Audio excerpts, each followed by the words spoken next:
Hi there, thanks for tuning in again. Another specky video for you. Unemulated gameplay of a game called Who Dares Wins 2, as you can see. This is by Steve Evans and it's by Alligata. It was a sequel to a game which did not appear on the Spectrum. It was originally a Commodore 64 game and converted onto the Spectrum, the sequel, I believe. As you can see, it's a flick screen run and gun game in the style of Commando.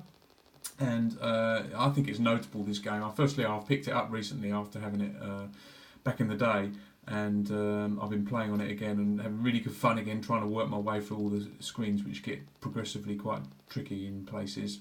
I think I actually preferred it to Commando. There's several reasons why, as we'll find out. So let's get on with it. Here's the box.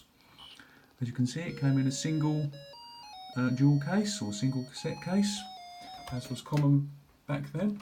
So first of all, as I say, it's flick screen. I control this blue guy here, who's sort of like running through these woods, trying to get to the end of the outpost. Now, interesting. First of all, you'll notice that his bullets go quite a long way because, in fact, they go all the way across the screen because Commando was quite notorious that the guns had a real limited range. Unfortunately, this means the enemies also have a very long range with their guns.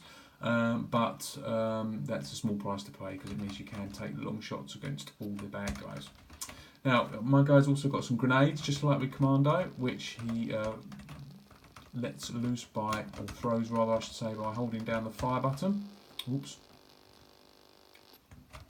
And there's a couple of things that make this game a bit more playable, I think, than Commando. The first thing is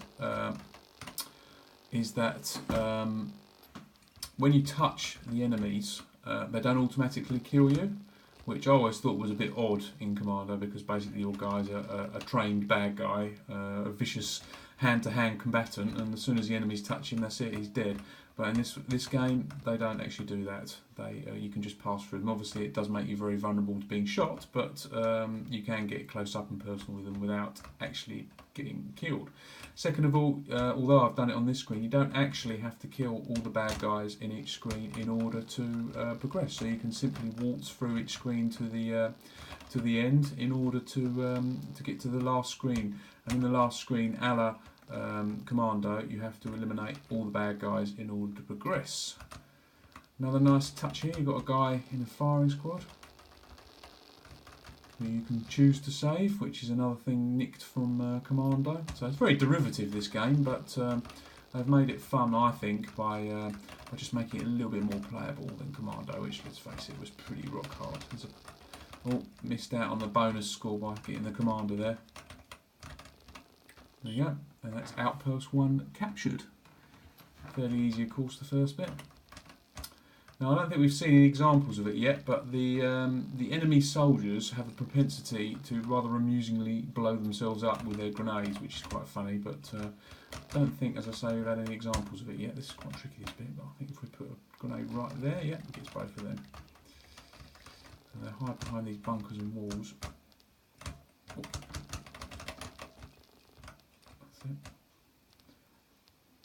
The grenades are quite useful, you really need them because we'll get some tanks soon, so we're going to make sure we pick up these boxes of grenades. Another one there. Yep, he's just blown himself up. Well done, mate. So I think we're almost to the end of this outpost. There can be some very unfair deaths in this game because it's flick screen. You can suddenly find yourself entering a screen at the wrong place, and all of a sudden you've got grenades coming in your direction and stuff, and yeah, it can be a bit unforgiving in places, but generally it's quite fun to play. The keys are really responsive, your guy moves really quickly and well. I think we'll sort of like just progress this screen rather than take the one guys out. See, there's a guy hiding in the water there. Oh. So we can hide behind here and grenade these tanks. Shoot that guy as well.